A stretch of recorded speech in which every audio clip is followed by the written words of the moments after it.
shooting. We have team coverage tonight. Fox 11's Phil Schuman is gathering reaction to yet another shooting, but we begin with Marla Tejas with the latest information on the tragedy. Marla. Just moments ago, Ellis and Christine, officials say that death toll rose to 21. As you mentioned and reported, that includes 18 children and 3 adults, including the gunman. This after that 18-year-old gunman opened fire, apparently indiscriminately, inside an elementary school in Uvalde, Texas. Texas Governor Greg Abbott says the gunman was shot and killed by responding officers, but not before causing the deadliest shooting at a U.S. grade school in almost a decade.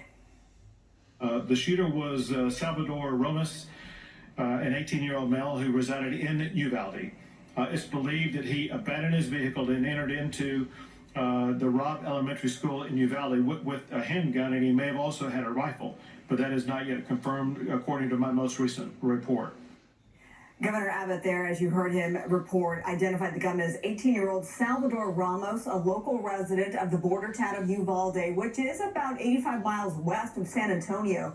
The governor says Ramos entered Robb Elementary School approximately 11:30 Central Time this morning with a handgun and possibly a rifle. We're working to confirm that. That map you just saw there gives you an idea of where the shooting happened in Texas. The school, home to 2nd, 3rd, and 4th graders, was inundated by a massive law enforcement response, which included FBI and Border Patrol agents. It's not immediately clear how many people were also injured, but school officials say there are several injuries in addition to the deceased. So again, that death toll could rise, but officials are certain the threat is over. And at this point, the investigation is leading to tell us that the suspect did act alone during this heinous crime. The motive tonight is unknown, but this truck is believed to be linked to the gunman, and authorities are working to confirm if he was involved in a domestic incident involving his grandmother prior to driving to Robb Elementary School. And this just in, we are learning that the gunman was shot and killed by a Border Patrol agent. This is the deadliest grade school shooting since a gunman killed 20 children and 6 adults at Sandy Hook.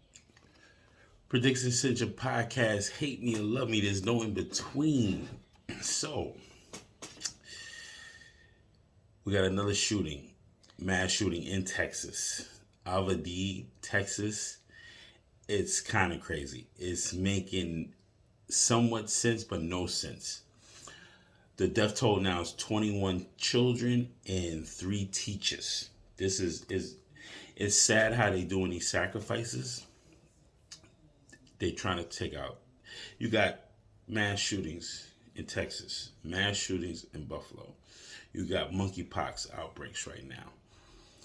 2022 is just part of it. 2023 is going to be even worse. The stock market is crashing. I don't know, bro. I'm selling everything wrong.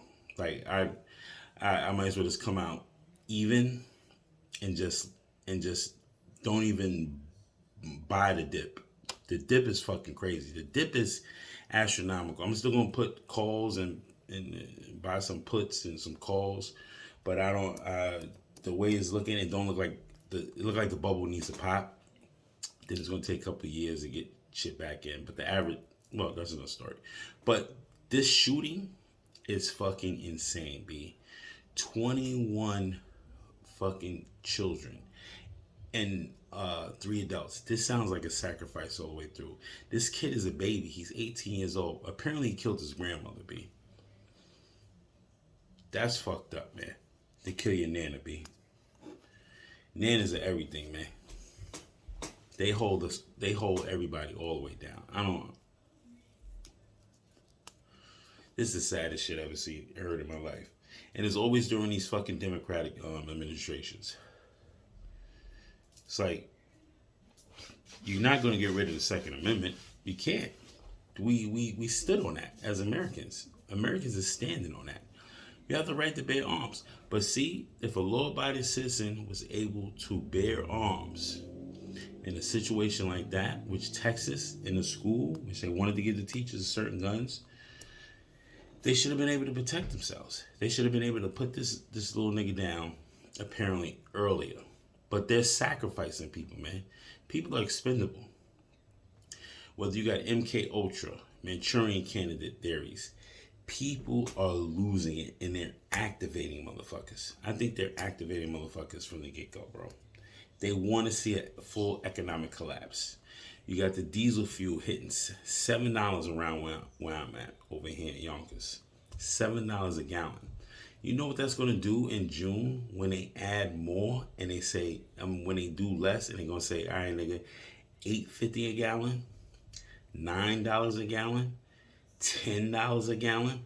Doggy, you're not going to get no supplies. Because these are independent contractors with tractor trailers. They are transporting on their own reconnaissance to make a living. Now, if you get rid of that, UPS won't be able to afford the gas. FedEx won't be able to afford the gas. Amazon's going to be like, well, we got to slow down on packages because the gas is astronomical. The fuel up a fleet of planes and shit is going to run them more than actually delivering the packages. They're not going to see no fucking even exchange. So certain things won't get delivered, bro. It just won't get delivered. And niggas is going to be suffering, bro. This is just the beginning. This sacrifice for these kids is fucked up. God rest their souls. But the governments and the elites and these evildoers, these satanic worshipers, need to be held accountable. Whether the Messiah comes or not, niggas got to pay. It's a higher power. Niggas going to have to pay for this shit, no matter what. It's the saddest shit to hear, man. All these mass shooters and the monkeypox. See, niggas think it's a game, right? The World Health Organization, they're voting this week on our sovereignty. And if we get any more cases this week, we will lose our medical sovereignty. They will push a lockdown, but it's going to be indirect, bro. See, you niggas ain't even paying attention how indirect this shit is. Gas is going to hit high. It's $6. It's $5.99. It's $5.19 for regular in New York City. So when it hits about $6-7, what are you gonna do? Are you gonna go to Jones Beach? Are you gonna go hang out at the Jersey Shore? No. You're gonna try to make it there, but you're gonna try to weigh your options. It's gonna be more expensive to hang out. Niggas gotta still pay rent. Niggas is still getting evicted to this day around the states, and nobody's paying. They're not putting that on the TV screen. Excuse me, they're just putting all the violence in. It's sad, bro. It's sad, man. It's not even nothing to fucking laugh about, man. I'm trying to hold my head up too above water. This shit's bad. Man, Predictions Ascension Podcast, hate me or love me, there's no in between. Like, comment, and subscribe. Help me with the fucking algorithm. I'm about to do another video on this motherfucker that just shot this dude on the train. It's kind of weird. It's very weird, but I got to go down that rabbit hole. I'm going to see what that Goldman and Sachs dude was really involved in. Because niggas just don't get murdered randomly. You usually know your killer. Or someone sent a killer to come get you. It's going to come out. You must believe that shit is going to come out. They can't hide. The internet always win a nigga. Thank God for the internet, nigga. The GOD blessed us with the internet. Thank God for this information. But it didn't help out a lot of other situations. But that's a whole other podcast. All right, man. Predictions Ascension Podcast. Hate me or love me. There's no between. Hit the like button. Do me the favor. Fucks with the algorithm, bro.